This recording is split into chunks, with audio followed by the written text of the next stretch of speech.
বলছি আজকে আমি আমার পার্বতীকে স্মরণ করবো, পার্বতীকে ডাকবো, তাই মহেশ্বর আমার পার্বতীকে স্মরণ করছে। পার্বতী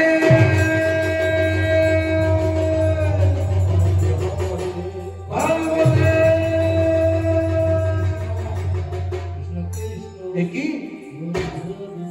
আমি এত করে পার্বতীকে স্মরণ করছি, তবু পার্বতী আমার একবারও দর্শন দিচ্ছে না। না না, আমার আজকে মন ভালো বলছে না। আমি একবার নিজে ধ্যানে বসে দেখবো পার্বতী আমার কোথায় গেছে। তাই মহেশ্বর আমার নিজ ধ্যানে বসে দর্শন করছে পার্বতী কোথায় গেছে। ও শিবায়, ও নমঃ শিবায়, ও নমঃ শিবায়, রাম রাম হরে হরে। দেখি এই আমি কি দর্শন করলাম? আজকে মধুময় বৃন্দাবনে প্রভু রাস করবে আর পার্বতী আমার চলেছে সেই প্রভুর রাজ দর্শনে। না না, আমি পার্বতীকে কোনো মতে রাজ দর্শনে যেতে দিতে পারি না। আমি যাবো সেই পার্বতীর সন্ধানে। পার্বতী কোথায়? তাই মহেশ্বর ছুটতে ছুটতে চলেছে। পার্বতী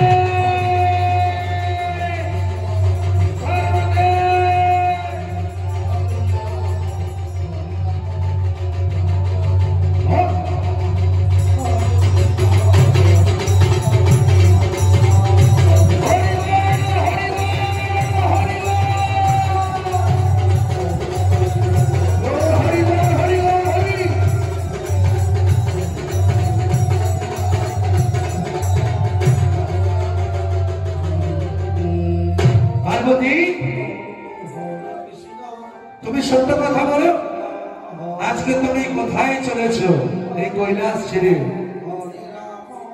পার্বতী আমার মনে মনে চিন্তা করছে কি প্রভু তাহলে আমার সবকিছু কথা জেনে গেল। আমি যে আজকে মধুময় বৃন্দাবনে প্রভুর রাজ দর্শনে চলেছি, মহেশ্বর আমার জেনে গেল। কি হলো পার্বতী? তোমাকে বলছি আমি, তুমি সত্য কথা বলো, তুমি কোথায় চলেছো? পার্বতী আমার বলছে না না, নিজের স্বামীর কাছে এত বড় মিথ্যা কথা বলা যাবে না। তাই পার্বতী আমার বলছে প্রভু আজকে মধুময় বৃন্দাবনে ভগবান আমার রাস করবে, সেই রাসে যে আমি যাচ্ছি প্রভু। কি পার্বতী? আজকে গোবিন্দ স্বয়ং রাস করবে, তুমি চলেছ সেই রাসে? চলো আমরা দুজন মিলে যাবো সেই প্রভুর রাজ দর্শনে। চলো পার্বতী চলো। না প্রভু,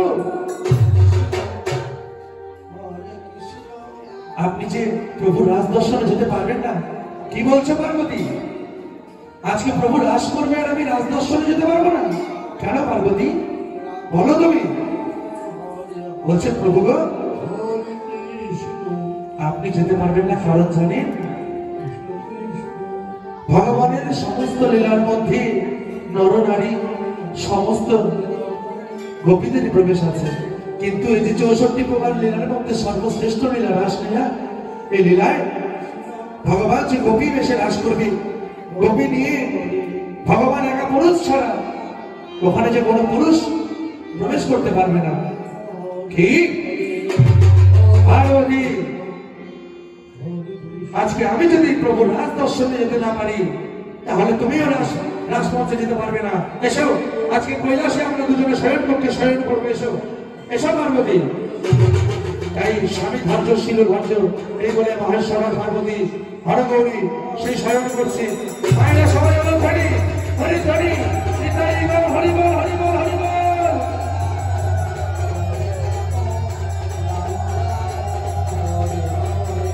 শোনা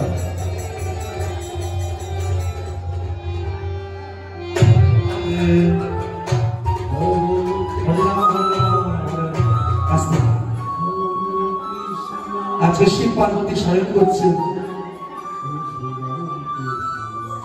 পার্বতী যদি মহেশ্বরের পাশের থেকে উঠে চলে যায়, সেই জন্য মহেশ্বর পার্বতীর শাড়ির আঁচলটি ধরে সে কিন্তু ঘুমোচ্ছে না, সে ঝিমুচ্ছে। হচ্ছে যদি পার্বতী উঠে চলে যায়। এমন সময় আজকে রাসমঞ্চে যে ভগবান আমার বংশীধ্বনি করেছে মা, সেই বংশীধ্বনি শুনি পার্বতী আমার ধীরে ধীরে মহেশ্বরের পাশে থেকে উঠে মহেশ্বরের রাঙা চরণে ভক্তি করছে আর বলছে, প্রভু আপনি আপনি নিদ্রা করুন, আমি চললাম সেই রাসমঞ্চে। এই পার্বতী আমার ধীরে ধীরে চলেছে। আর এমন সময় যে না মহেশ্বর সজাগ হয়েছে,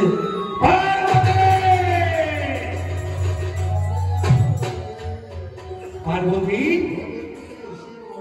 তুমি নিজেকে খুব চালাক মনে করো পার্বতী, তুমি কি ভাবছো আমি নিদ্রায় গিয়েছি?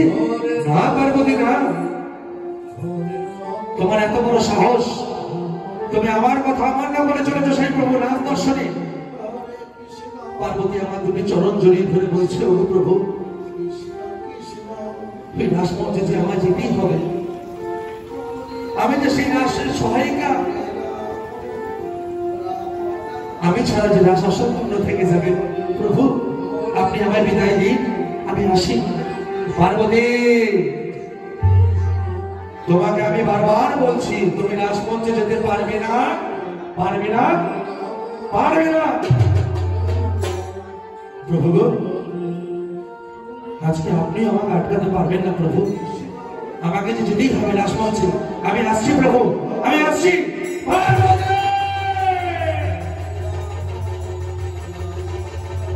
ও পার্বতী তুমি আমার কথা অমান্য করে চললে সেই প্রভুর রাজ দর্শনে।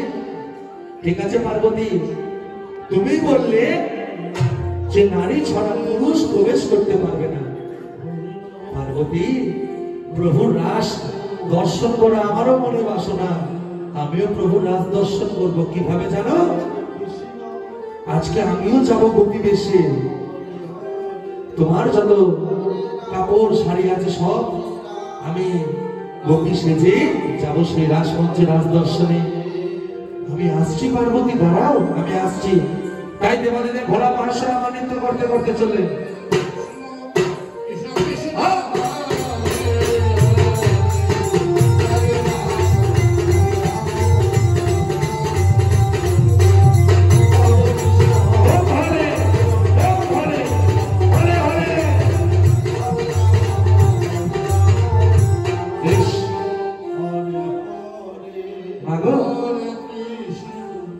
মহেশ্বর আমার চলেন সেই প্রভুর রাজ দর্শনে। তাই গোপীদের কথা দিয়েছিল ভগবান যে শারদীয়া পূর্ণিমাকে দিনে গোপীদের মনোবাসনা পূর্ণ করবে। তাই আজ হচ্ছে সেই শারদীয়া পূর্ণিমা তিথি।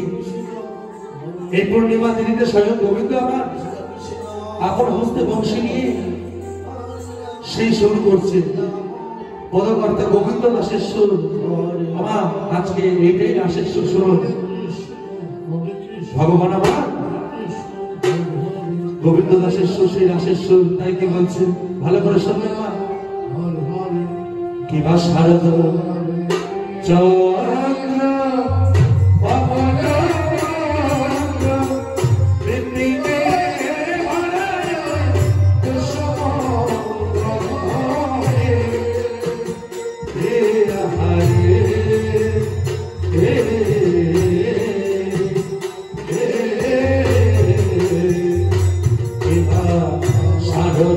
Chandra,